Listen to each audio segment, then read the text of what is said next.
everybody, this is Relax and welcome back to week 2 of our ZCC Intermediate Content Creation class with me, Relax. This week we are going to be focusing on importing our video into NodeVideo, the app, and making our edit in NodeVideo, exporting that from Node, and then finalizing our video. We will finish finalizing the video next week in CapCut, and it's a pretty simple process. But this week will take up a good amount of creativity and time. Using Node, it's a lot to learn, but once you learn it, it's super duper easy to navigate, and it's also super duper fun to use. So I'm sure that after this week, once you guys get used to using Node, you guys will fall in love with the app just as I did. So for any of my mentees, if you guys have any issues, questions, concerns, or anything about this project for this week, let me know. But the assignment for this week is going to be taking your green screen video that we made in a light motion last week, porting it into NodeVideo, and then making your first 3D video in NodeVideo. I'll show you all the steps from importing the video into Node, removing the green screen, adding the lighting effects, adding the background, and adding the flooring and shadowing effects for your character, all inside the app. The app does have a pretty blank interface, so it's a little bit intimidating, but it's actually very, very easy to navigate. So I'm hoping that I'll be able to explain this to you guys and make it make sense for you guys. So without further ado, let's get into that. So before we make our video in Node, we're going to need to find a background photo or video to add to our NodeVideo app. So to do that, I had let you guys know to download this app called Pexels and Pinterest. Both of these apps have good photos for backgrounds. Pinterest, it's kind of hard to find background video sometimes, but Pexels has a lot of background videos that are realistic looking enough for you to put your Zepeto character in there. When selecting your background image, I usually select my background images from Pinterest. They are usually more aesthetically pleasing. You're going to now save that image to your phone and then open up the CapCut app. Click the plus button at the top and click New Project. Once you're in here, you're going to add the photo to the project. Now, go down to the bottom. Don't click on the photo. Not yet. Look at the buttons and the one that has a little wand that says Effects. Click that. After you click that wand, scroll down or search for this effect called Black Flash 2. Apply Black Flash 2 to the image. Drag out the image to the length of the dance. Drag out the effect to the length of the video. Decrease the intensity of Black Flash 2. Now you have flashing background video for light movement in Node. So now we're going to go open up the NodeVideo app. Once you're in the app, it's going to bring you to the menu. Click the new button in the top left, it's blue, to create a new project.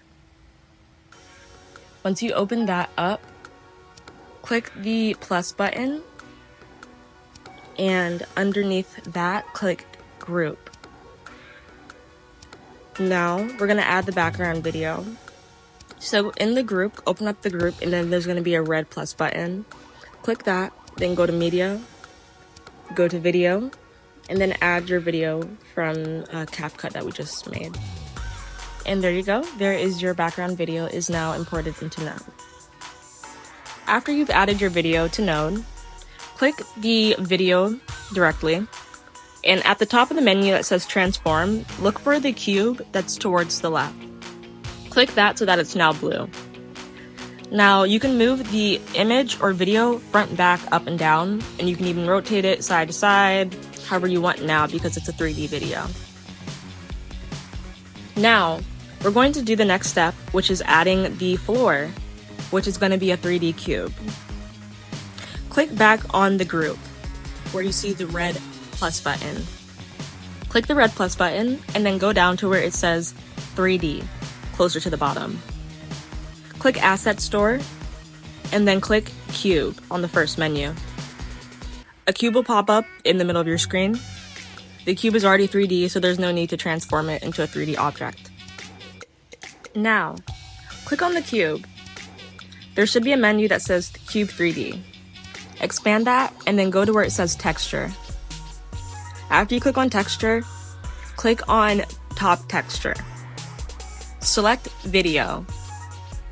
Now the top of your cube will be reflecting the same image from the video. You will need to position the cube down, so using the Y-axis or the middle position button, bring the cube down to where you can see the top. Now go down to the scaling options. You're going to need to scale the X and Z axes, the X axis to about 3, and then the Z axis to about 6, give or take. After you do this, you can take a little bit of time using the Z position axis and the Y position axis to try and place the cube where it goes and lines up with the background video. Take your time and adjust the scaling values and the positioning values to get the cube where it looks the best. My tips are that I try to bring the cube up like halfway or 2/3 on the floor of the video. Then using the Z axis, I push the cube into the background video until it looks like they're seamlessly blending. Now let's import our dance video into Node. To do this, you're going to go to the group button and click the red plus button that's there again. Click media, click video, and then find your Zepeto Dance video in your photos.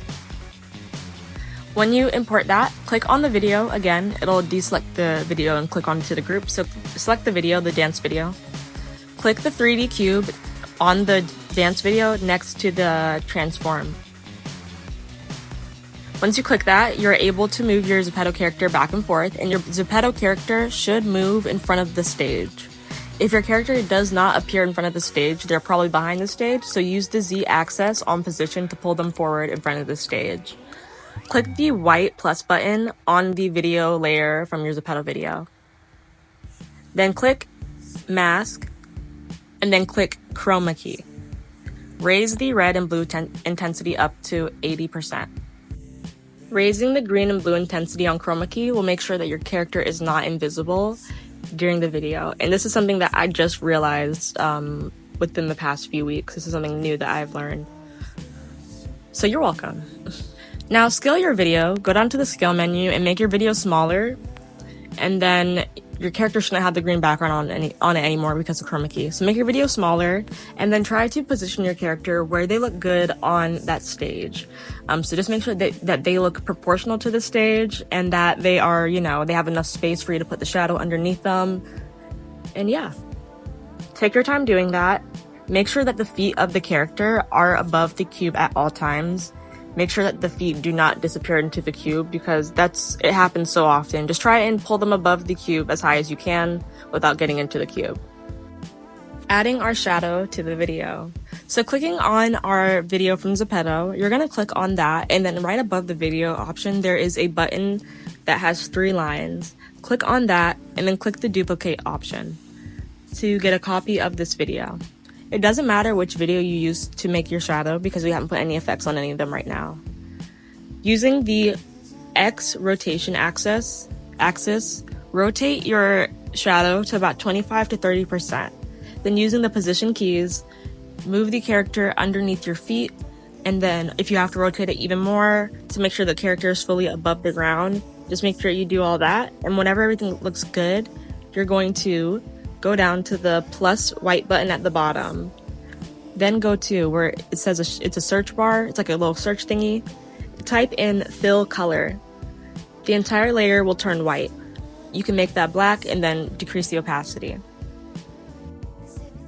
So to make that shadow, do the shadow thing, we're going to, when you're in there, make the color either black or a very, very, very dark color. Now go back up to the transform menu, and then at the bottom below rotation it says more. Click that to expand it.